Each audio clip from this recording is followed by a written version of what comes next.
اب ایک مسئلہ آتا ہے کان میں دوا ڈالنے کا. ابھی ہمارے جو قدیم فقہا نے جو لکھا ہے کہ کان میں بھی اگر دوا ڈالی تو یہ دوا ہمارے دماغ تک پہنچتی ہے، اس وجہ سے روزہ ٹوٹ جائے گا.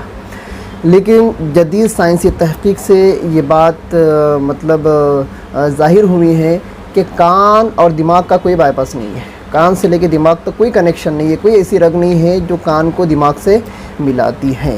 لیکن ہمارے قدیم جو فقہا ہے انہوں نے تو لکھا ہے کہ اگر کان میں دوا ڈالے تو اس کا دماغ تک پہنچنا یقینی اور لازمی ہے، اس وجہ سے روزہ ٹوٹ جائے گا. لیکن جدید فقہی تحقیق یہ ہے کہ کان کا کنیکشن دماغ سے نہیں ہے، اس وجہ سے روزہ نہیں ٹوٹے گا.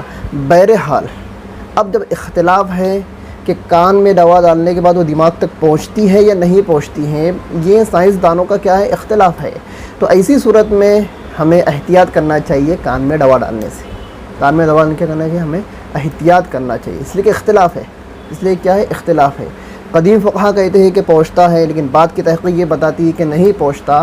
جب یہ اختلاف ہے تو جہاں اختلاف ہو تو اس سے کیا ہے بچنا کیا ہے بہتر ہے.